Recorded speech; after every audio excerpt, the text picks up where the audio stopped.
Adoolessa 15,2026 oduu sibuun Turkii yeroo kana isin biraan geenya. Itoophiyaa keessatti namoota afur keessaa nama tokko qofatu ibsaa gahaa argataa jedhe qorannichi. Itoophiyaan waggoottan hedduuf ijaarsa pirojektoota humna elektirikaa maddisiisanii fi sarara daddabarsa humnaa irratti baasii guddaa taasisaa turuun kan beekamudha. Biyyattii keessatti namoota afur keessaa namni tokko qofaan tajaajila elektirikii amansiisaa akka argatan ibse. Akkasumas hawaasni baadiyyaa faayidaa kanarraa haala walqixa ta'een fayyadamaa akka hin taane qorannoo haaraa kana kan ifoomse Afroobaar meetiriidha. Qo'annoon Afroobaar meetir maxxansa lakkoofsa 12/3 bara 2023 baatii caamsaa hanga waxabajjiitti namoota 2,400 qoratee qophaa'e akka agarsiisutti dhiyeessiin sarara elektirika biyyoolessaa naannoo jireenya uummata Itoophiyaa walakkaa ta'u kan qaqqabe yoo ta'u iyyuu maatiiwwan tajaajila sanaan fayyadamaa jiran 43 qofaadha jedhe.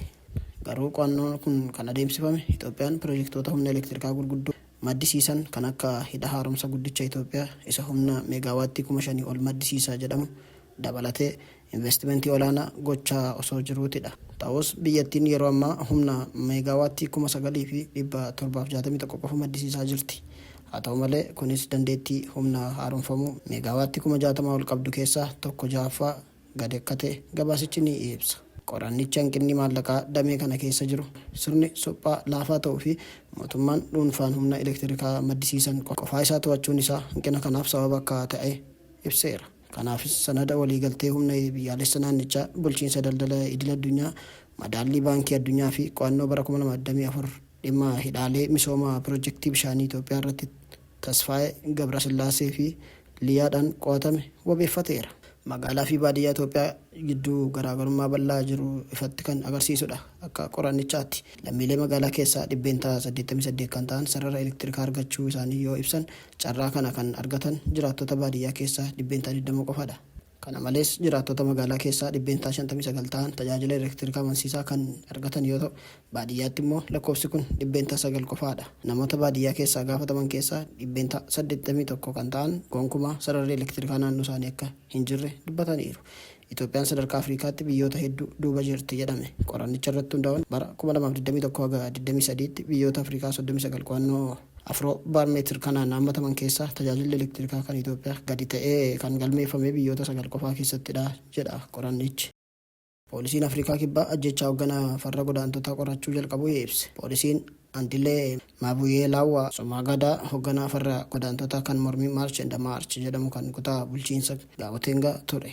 Namni sun jalqaba ji'a kanaa mana isaa Johannesburg keessatti argamu biratti rasaasaan rukutamee guyyootaaf hospitaala erga ture booda du'ee jedhame. Kun haaloodha jedhe dubbii himaan duula farra godaantotaa Maarch and Maarch Saandil Duubee yaada BBC'f kenneen.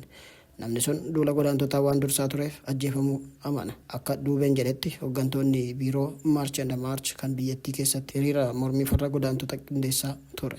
Dhiyoo kana akeekkachiisaa fi yaaliin ajjechaa irra gahaa ture jedheera. Kun ajjechaa namoota miindeffamaniin qindaa'ee fakkaata jedhe Duubeen sagantaa Newsday BBC irratti yaada kenneen. Akkasumas aangaa'onni dhimma kana gadi fageenyaan akka qoratanii fi dorsisa garee kana mudachaa jiruuf akka furmaata waaraa fidan gaafateera. Itti gaafatamtuun poolisii Leeftaant Jeneraal Plung Diipen tajaajilli poolisii dhimma kana dhimma ijoo godhee ilaalaa akka jiru dubbattee qorannoo kanaafis tuuta damee hedduu qabu hundeessuu ibsiteetti. Nuyi ragaa hedduu qorachuun haala du'a isaa ifa baasuu fi doorsisa garee kanarratti deemaa jiruun walqabatan adda baasuu fi kanneen keessaa qooda qaban itti gaafatamoo taasisuuf kutannoo guutuu qabna jette ibsa qibxata kaleessaa kenniteen. Afrikaan kibbaa duula gaggeessiteen godaantota 53 biyyaa baaseera jechuun ishee kan yaadatamudha. Raastafaariyaanotni kaanabiis akka hin fayyadamne manni murtii Keeniyaa dhorke. Manni murtii olaanaa Keeniyaa oliyyannaa gareen raastafaariyaanotaa itti fayyadama kaanabiis kaayyoo amantiif akka heeyyamamuuf dhiyeeffatan kufaa taasiseera. Hawaasni raastafaariyaans dhorkaan kaanabiis xuuxuu irratti kaa'ame mirga bilisummaa amantii fi amantaa isaanii heera mootummaa keessatti wabii argate kan sarbu ta'uu falmaa turan. Murtee seena qabeessa sanaan abbaan seeraa Bahati Miwaan Muyyee hawaasichi seeronni qoricha sammuu namaa adoochan mirga heera kennameef akkamiin akka sarban mirkaneessuu hin dandeenye. Garuu dhimma kaanabiis irratti mariin biyyaalessaa bal'aan akka barbaachisu amananiiru jedhan. Keeniyaa keessatti kaanabiis seera qabeessa gochuuf dhiibbaan taasifamu itti fufee jira. qaamoleen fayyadama kanaabis deeggaran akka jedhanitti misoomnii fi daldalli isaa yoo seeraan bulfame carraa hojii uumuu, galii taaksii guddisuu akkasumas fayyadama industirii fi qorichummaadhaaf faayidaa kennuu danda'a jedhan. Akka seera to'annoo qorichoota sammuu adoochanii fi sammuu irratti hojjetanii Keeniyaatti kanaabis dhuunfaan qabatanii argamuun ammas akka yakkaatti itti fufa. Namni kanaabis qabatee argame hidhaan waggaa 5 yookiin adabbii maallaqaa haga doolaara 800 ga'uun adabamuu danda'a jedhameera.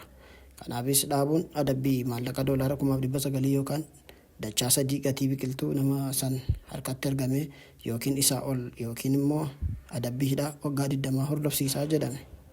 Qoricha kanaaf kanaan wal qabatan daddabarsuun immoo adabbii hammaataa hordofsiisaa jedhe. Raastafaariyaanonni iyyata isaanii keessatti kanaabis akka amantaa isaaniitti baala eebbifamaadha jedhan. Dhaabuu fi misoomsuun qabachuun dhuunfaan fayyadamuun sodaa fi adabbii malee akka qabatanii deeman akka eeyyamamuuf gaafataniiru.